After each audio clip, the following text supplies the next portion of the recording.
नमस्ते दोस्तों, आपका स्वागत है @B4 भक्ति वावे पर। आज हम आपके लिए लेकर आए हैं एक खास भक्ति कहानी जो भगवत पुराण से ली गई है। ये कहानी श्री कृष्ण और उनकी प्रिय गोपियों की अनन्य भक्ति की है।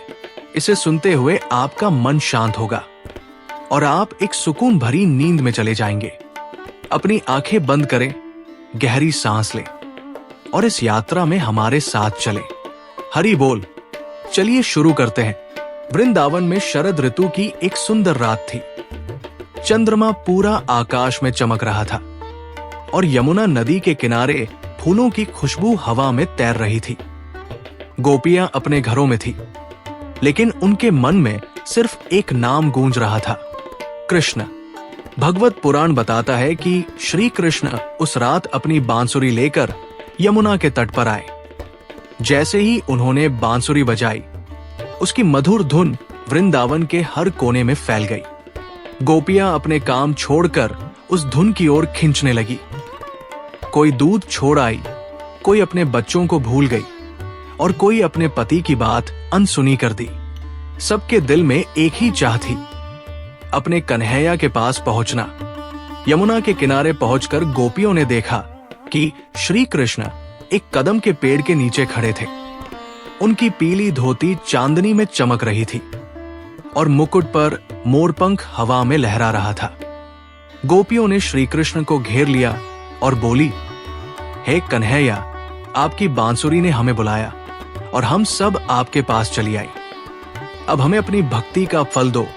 श्री कृष्ण मुस्कुराए और बोले, तुम सब अपने घर जाओ। रात का समय है और तुम्हारा कर्तव्य तुम्हारे परिवार के साथ है। लेकिन गोपियों का मन नहीं माना। एक गोपी ने कहा, हे नाथ, हमारा कर्तव्य तो आपकी सेवा है, आप ही हमारे प्राण हैं। भगवत पुराण में लिखा है कि गोपियों की ये अनन्य भक्ति देखकर श्री कृष्ण का हृदय पिघल गया।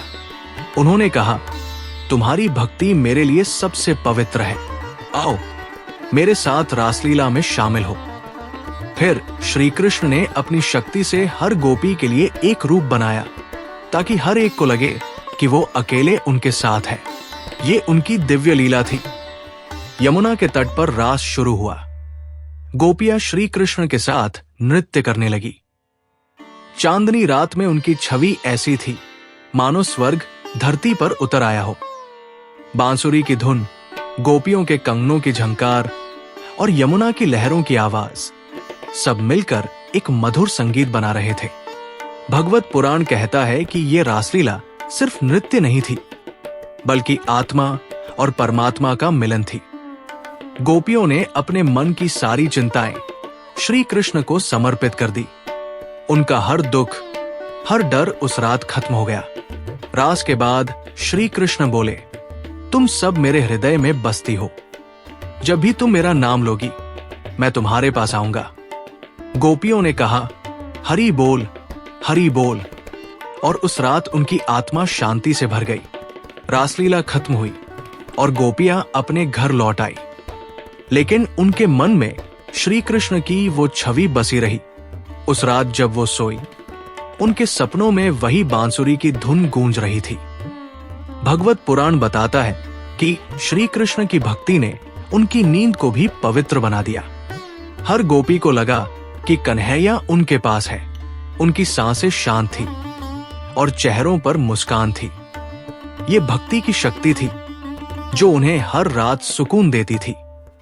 तो दोस्तों, ये थी श्री कृष्ण और गोपियों की वो पवित्र कहानी।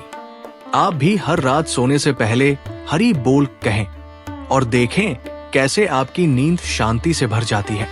अगर आपको ये कहानी अच्छी लगी तो लाइक करें, अपने दोस्तों के साथ शेयर करें और @B4 भक्ति वावे को सब्सक्राइब करें। कमेंट में बताएं कि आपको भगवत पुराण की कौन सी कहानी अगली बार सुननी है। अब अपनी आंखें बंद करें, हरि बोल कहें और एक शांत नींद लें। नमस्ते और शुभ रात्रि।